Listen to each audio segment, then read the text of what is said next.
us about the straw man. What exactly is the straw man? The straw man is your name written in block letters. Very simple. It was done at birth. What the government did, or the corporations now, not government, what they did is they took your birth certificate and made a second birth certificate with a trust, a Sisti QV trust. They made it in all block letters.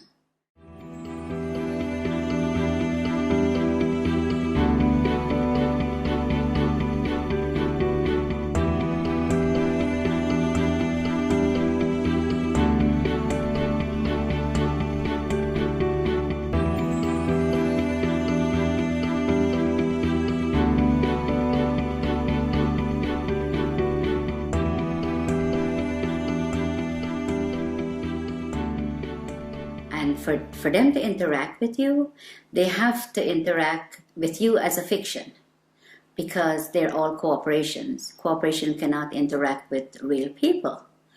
So they made a straw man. They call it a straw man because it has no soul and is spiritually dead. So let's break this down. You're born in the hospital room. A certificate of live birth is issued. What happens is that she has to register the child's birth. She has to go to the registration office and register. If she does not register, she will be taken to court, according to what the law is saying. They take the birth certificate that she registered as an informant then that she has the child, and they made a duplicate in all block letters. She didn't, they did. So they've turned a living child now into a trust, fiction. into a fiction. Trust, yes. Which has a certain value allocated to it. Value, yes. Millions of dollars or pounds. And that trust, let's call it a bond, because that effectively becomes traded thereafter. Yes, it becomes warehouse bond for money. So every human being that has been registered to the state or the crown by the mother ends up becoming some kind of a bond that is traded on the stock market. Yes. Without you ever knowing it. Yes, without disclosing. And this is happening since the early 1900s. What they've done is really fraud, because they're fraudulently taking your child's birth certificate and make it into a dead entity. The dead entity birth certificate is making billions of pounds or dollars, depends on which country you're in. So your straw man is considered a dead entity, and the corporation can interact with it.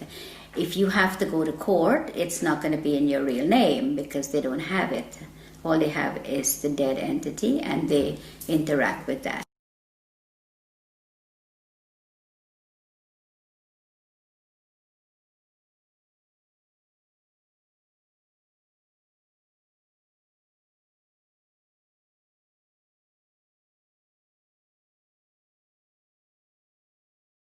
So who is reaping the rewards of the value of your bond as it's being traded? I would say the Federal Reserve, which belongs to the royal family, and the HMRC, IRS, these are the people where your money goes once you are registered. The mother registers you, that's where the money goes, to them. Okay, let's talk about the difference between your signature and your autograph. Okay, a signature is under the UCC, which is the fiction, the straw man. Your autograph is the real person. So if you go up to a movie star and says, "Can I have your autograph?" You never say, "Can I have your signature?" It's always autograph because you have flesh and blood. Signature is what you're signing every time they can go into your account and take money. And every time you do sign a piece of paper, you can bet that that signature of yours is being monetized, securitized. It is. By the banks, by everybody that you, wherever you sign, credit cards, everything that you sign, they're getting funds off your trust fund from that birth certificate. Okay, so fees and all sorts of things and invisible costs are being discharged against your birth bond in that sense? Yes. Without you ever knowing about it? Without you ever knowing about it, yes. It was never disclosed to you. All the stuff was done without disclosing, And it's deception, it's fraud, and it's happening every day to everyone that's outside the inner circle. Okay, let's talk about the court system, because invariably your signatures lead you into a courtroom at some point, you know, whether it's for, and under the aegis of the court system, whether it's a marriage, a birth, a death, a registration of land, whatever. So we understand a little about the distinction between the signature and the autograph. What exactly is a court of law? Well, at the moment we don't have a court of law. We have a color of law, which is fiction. So when you go into a court system here or America, you walk into a system where there is no law. So it is lawless. So when you go in there and you speak to somebody doing business as a judge, there is no judge. You could ask the judge to see his oath. He doesn't have one. He's a cashier. Yeah, he's a banker. A banker. Yes. So when you sign any papers in the court, that's when he gets paid out of your 60 QV trust on your birth certificate. That's where he gets the money. If you go into the court, you still lose because it is not a court of law for you. In a situation like that, when should you use your signature and sign something, and when shouldn't you? There's a special way of, under the UCC, we go back to that, there's a special way of signing without responsibility for your signature. So that if you sign in the special way according to the UCC, you're not responsible for anything that's on the paper. Okay. Now, for the layman, describe UCC. What are we talking about? Okay. What is the UCC? The UCC is a set of codes that was set up over 100 years ago by lawyers. And with the Uniform Commercial Code comes contract law. It's all to do with contract. So we are not under any law. We're just under contract. Someone could call you up and says, oh, would you like the contract with me to get TV license or to get something that you need, and you contract. Telephone, everything is contract, everything. And under the UCC, you do not have to sign.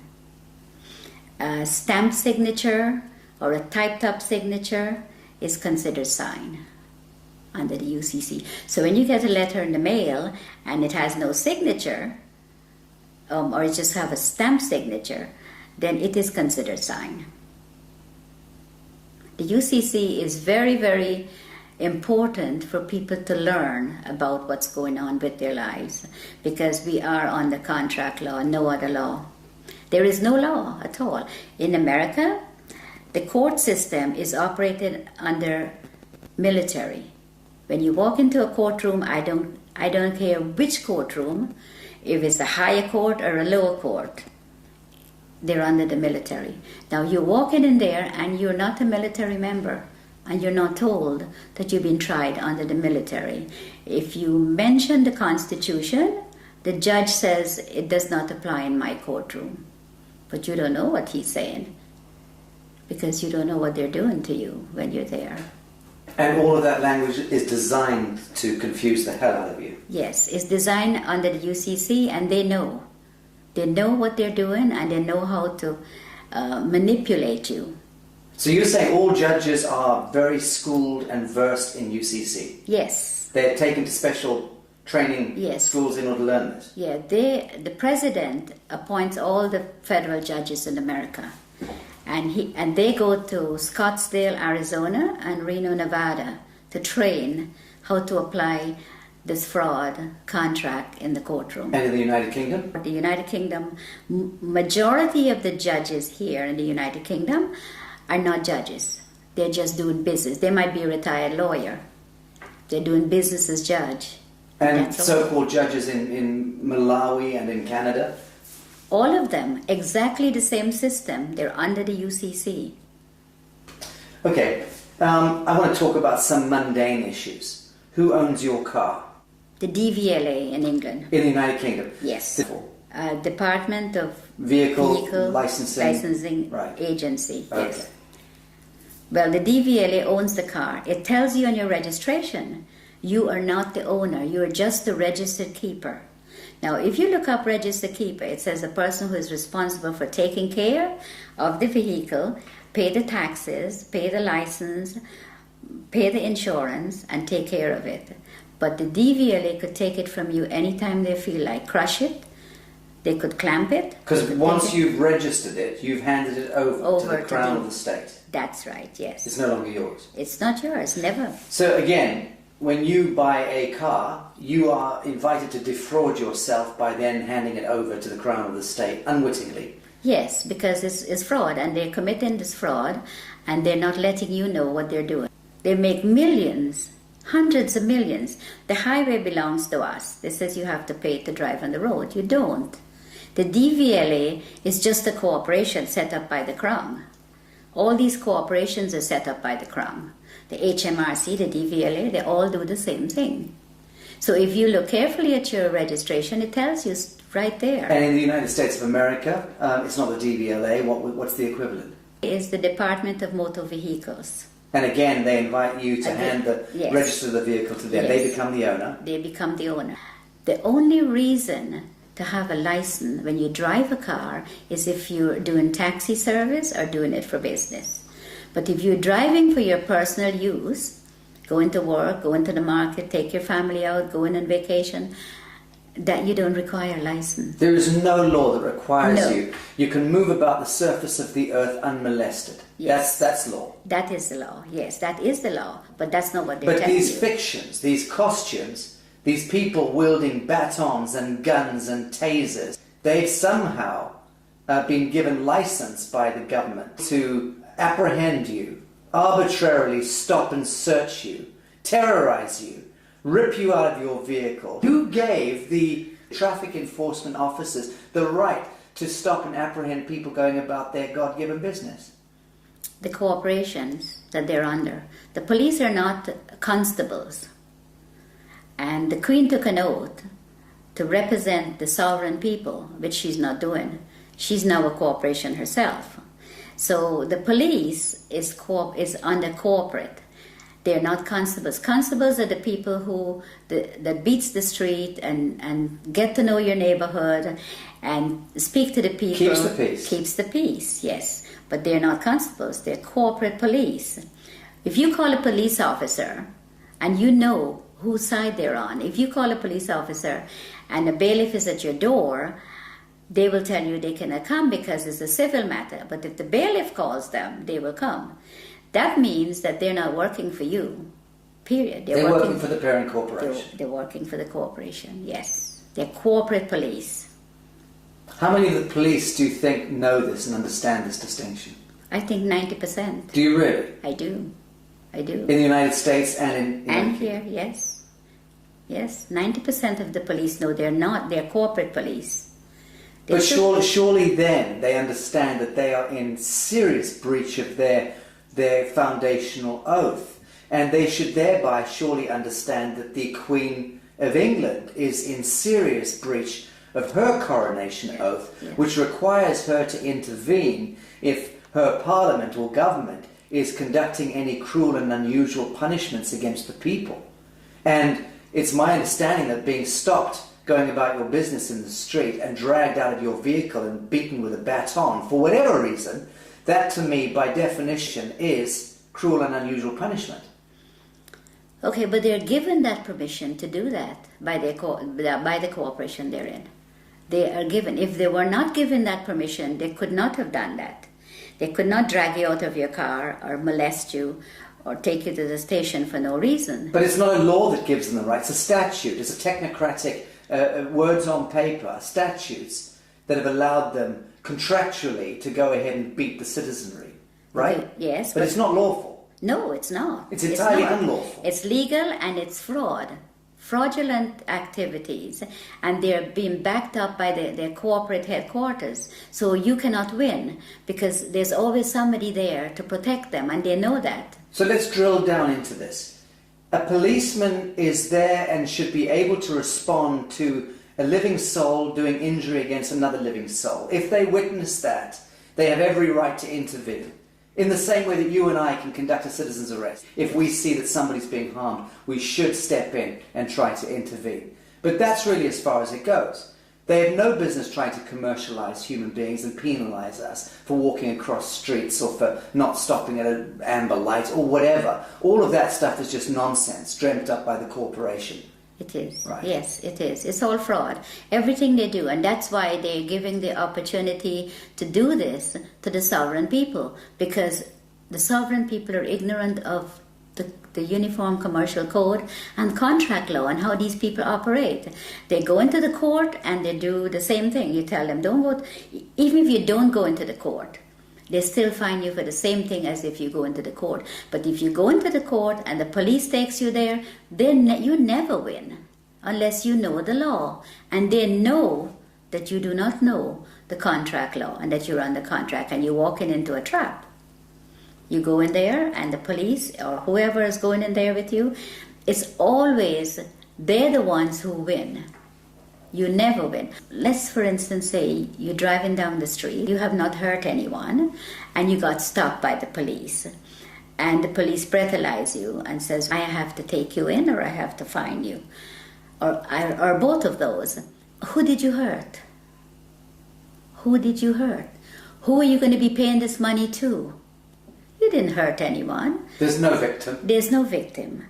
You have to be a victim under the common law. For there to be a crime. For there to be a crime. It's as simple as that. It is as simple as that, because to give you a ticket or to book you and take you to the station, who did you hurt? There is no one that you have hurt. That's just a commercial penalty. It is a commercial penalty. Okay, so we're getting the picture here that the court systems, the justice system, the policing system, all of these systems are designed to commercialize human beings, harvest them monetarily. Yes. Right. Yes. Very, very little of that expenditure, that energy goes towards keeping the peace. Oh, none of it goes towards keeping the peace. They don't keep the peace. All they do is they create the problem and then they find a solution. And then sell you that solution. Yes. And then penalize you if you don't accept the solution. That's right. Right, sounds like a very rigged casino to me, rotten to the core. It is. And it seems to me that the average human being would, if they understood this, would utterly reject this system. Of course. If they understood it. Of course. But of course most people are completely indentured to it. Yes. Are mind controlled. Yes. Reading the newspapers, watching the television, and repeating verbatim the bullshit that's taught to them. Yes. So the truth is, it seems to me that human beings are not predisposed toward hurting one another. We don't enjoy going to war. No. We don't enjoy hurting each other. Yes. In the main, most people get along and just want to get along. Of course. But the systems conspire Yes. with a model of scarcity economics and drive war and disease and poverty. Of course. That's the only way they can make money.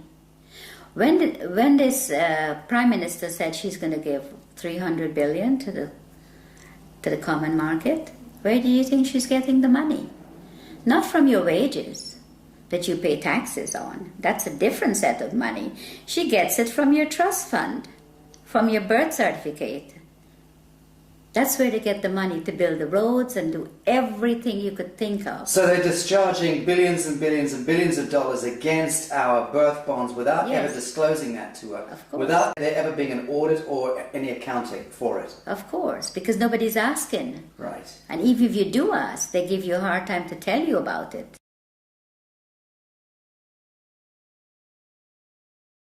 So if you try to go and discover your own birth bond, let's call it that, and you try to discover the true value, how does one go about doing that? You apply to the Federal Reserve for it. There's forms that you can fill in, and you can, once you find the bonds and the serial numbers, you can get it from the Federal Reserve because they have it. And you can then discover the value of your bond? Of course. And the average, let's say, 50-year-old in the United States would be worth what? A 50-year-old in the United States, it could be worth hundreds of millions.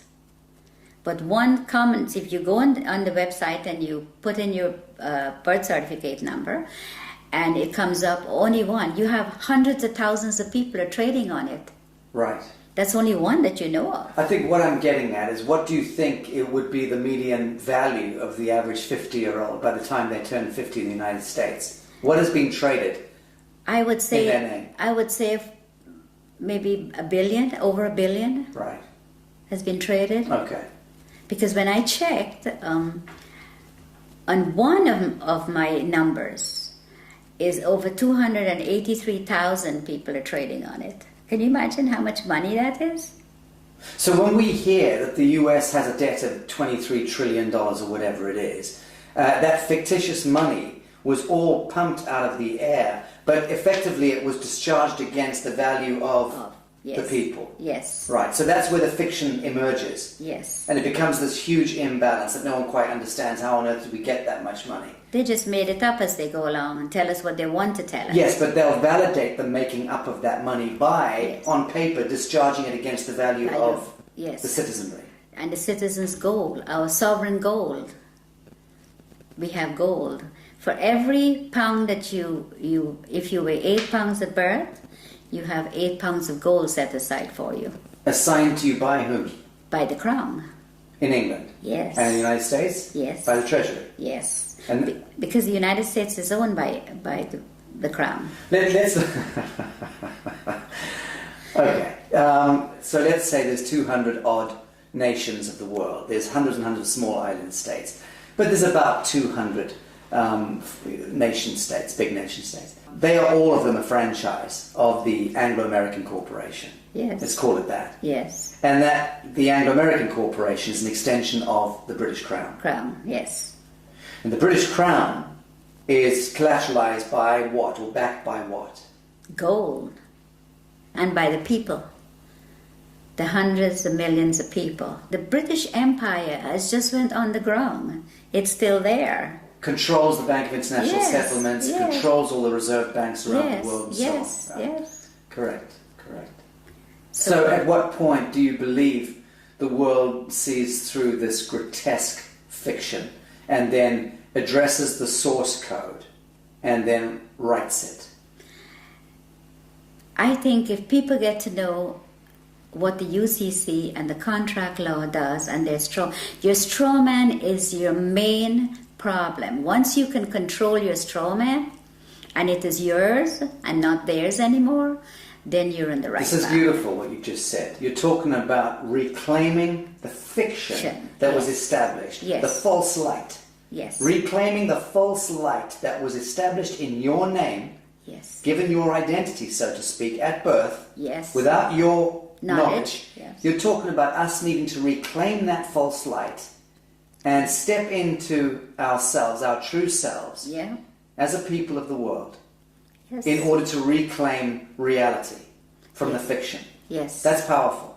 Yes, it is. And that's what I think everyone needs to do. All the sovereign people that's in poverty and whatever they put us in, that's what we need to do. We need to reclaim that, what they are making money on. That is ours.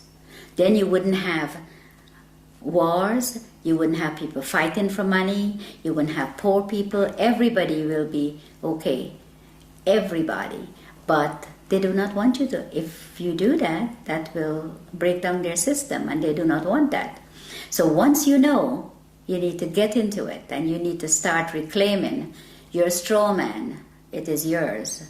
Now, Bibi, you learnt all of this the hard way. You were sitting in your office in the United States running a very successful real estate business a number of years ago. Very successful, selling 20 to 30 properties every month. Yes. You had a lot of your own properties, you were living there with your family. Yes. Life was good. Yes. And into your office walked a corrupt policeman and an IRS agent. Yes. And these gentlemen effectively put you on the spot, told you that there was one of your clients that you were selling a house to was a drug dealer. Yes. And which you had no idea. Yes. How would you know? And they effectively then tried to pin this a crime onto you by suggesting that you were effectively receiving laundered funds. Yes. And out of the blue, your life turned into some grotesque horror story. Yes. You were dragged into court, and the next thing, you were put in prison for 8 years. Yes. Your life destroyed. Yes. And that was where you learnt law. Tell us about this. Well, when I went to trial, and I I thought, well, how could they do this? I have shown for 10 years my bank statements, so they see that I had no money was laundered by me. The gentleman I sold the property to brought $5,000 of his own money, and he got a loan from the bank for the difference. And the bank loan officer testified at my trial, but I ended up in prison. And I wondered how they did it. I thought, well, there has to be something that I've missed. I saw in the courtroom what was displayed. It was all acting, like everybody, like we were in a theater, and they were acting, and I was a victim. Role playing. Yes, the lawyers, the prosecutor, they were all. My lawyer guaranteed my freedom, and I got sentenced to 8 years. Now, when I got locked up, my main aim was to find out how I end up there without doing. And I had over $1 million of real estate paid for, money in the bank. My children finished university. We were in a very comfortable, very hard-working family, very comfortable position. And I thought, no, it has to be something wrong, something they did that I couldn't see. And for every single day, for 7 years, I learned every single day. Christmas, birthdays, every day. You studied? I studied. You studied law? Yes. And you understand that you came to understand the highest expression of law, this UCC law. Yes. And what they're doing and how they could get you in there and how they could lie, how they commit fraud. And they all thought they were all laughing when I was found guilty, like, well, they get paid, you see. I didn't know, lots of money. I didn't know at the time. And these people, I was in the prison, and there were hundreds of women that were there that was in the same position as I was. They were tricked into the system. Yes, they didn't do anything. And then once they're in prison, they're having a prison bond issued. Oh, yes. And then their prison bond is traded on the stock market, Yes. making huge amounts of money. With their numbers, yeah. And they're relegated to becoming slave workers. Yes. And no one's told this. No, they get 12 cents per day. The food that was served in the kitchen was from the Gulf War. Cans of meat and all kinds of stuff.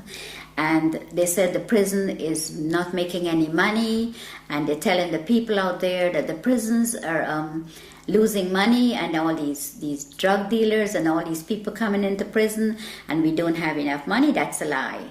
They're making thousands of dollars a day per prisoner. I know it's at least $3,000 a day. Yes. Per prisoner. But they invest into the prison system, into Unicor. Prisons for profit. Prisons for profit. Disgusting. And they invest in the prisons, and they make hundreds of billions of dollars. And the prisoners get 12 cents a day, and the food that they feed the prisoners... Not fit for dogs. No, it comes from the farms, and they get tax write-off on it. The chicken may be 2-3 months old, and all kinds of stuff. They serve horse meat for beef. Well, you're about to launch an online workshop and tutorials through the Newark University, teaching UCC and explaining to people from around the world how they can navigate their situation, whatever their situation may be, because all of us are facing penalties and cruel and unusual punishments. But let's discuss something as mundane as a parking ticket, okay? Something that everybody understands. What are the do's and don'ts? You've just gone back to your vehicle and there's a parking ticket on it. It's parking tickets are a contract. You do not have a contract with your council. They put a ticket on there. There's no contract, so you don't have to pay that ticket. So what are your steps? You send the ticket back to them. No contract. And you tell them no contract. They have to produce a contract where you sign to say that if you park somewhere that you're not supposed to, you will have to pay the ticket. I remember someone showing me a ticket not so long ago, and the ticket had a CEO, it says CEO on the ticket, and a signature. CEO? Yes. Chief Executive Officer? Yes. So I sent the ticket back to the CEO, And I asked him, when was he there at 8 o'clock at night putting tickets on the cars? It just goes to show that people do not look at their tickets either because they don't know. And it's very sad because a parking ticket, why should you have to pay for parking when you own the roads? We own it. We own everything. So you've sent your parking ticket back with no contract on it. What are the next steps that they're likely to take? They would write to you and said you have to pay. If you pay within a certain time, it's only half. You have to pay half of the fine. What's your response?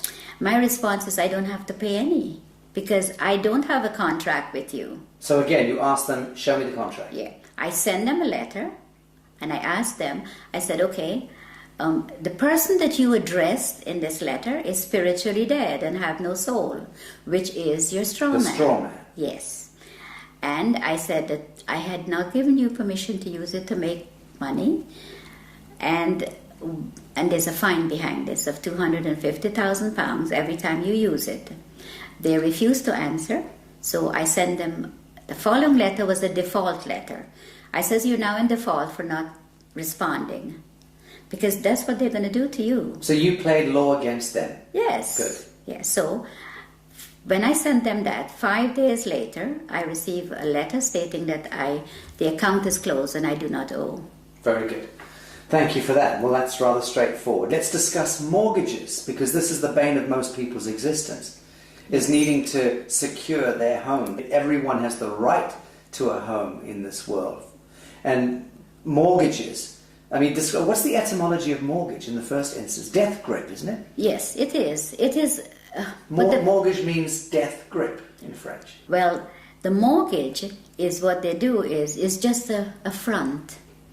Because the minute you miss a payment, when you get a mortgage from the bank, they're after you. The first time you miss a payment, it goes straight into the insurance company that the mortgage company have. And they want you to miss a payment. And they want you to miss a payment because they don't lend you money. But let's go back. Your house is, let's say, worth $100,000. Now, when you apply for a mortgage, they don't have the $100,000. But you come along with your block black capital signature, you sign the application, they then monetize your signature by having $100,000 worth of your value discharged against your treasury bond. Yes. That money they then lend to you, and they double dip because they then get you to pay that money back plus interest. What they do is they don't lend you that. They don't lend you anything. You fill up your papers and you sign. The signature is what they want. Then they tell you, okay, you have to be a good boy and you have to be a good credit and you can borrow from me. So they lend you a piece of paper that you sign with very fine writing in the back. That's where the legalese comes in because that's what they do. Then you sign it, signature. They take that and they tell you, okay, the funds will be ready in 2 to 3 days to come back. The following day with the signature, they go into your trust fund and they get paid the $100,000. They never disclose to you that, okay, we got paid, so the house is now yours. No. They come back when you go on the third day, they've already got their money, they say to you, okay, this is the agreement, you pay so much every month, the interest rate, all that you've already signed for. So now they put the $100,000 on the computer screen for you, so you can finish your house closing. Now that $100,000 is just numbers. It is not money, because they all own the banks. So there's no money pass, no cash, just paper. But they have your $100,000 already. If you don't pay, they take the house. They don't want nothing. They want the property because the money is just paper. It has no value. So the property has value, so they take the property.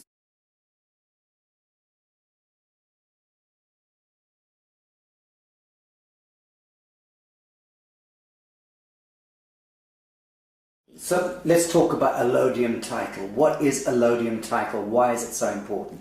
Okay, allodium title is important because you do not own the land. They tell you it's freehold, but it's not freehold. The land is owned by the Crown.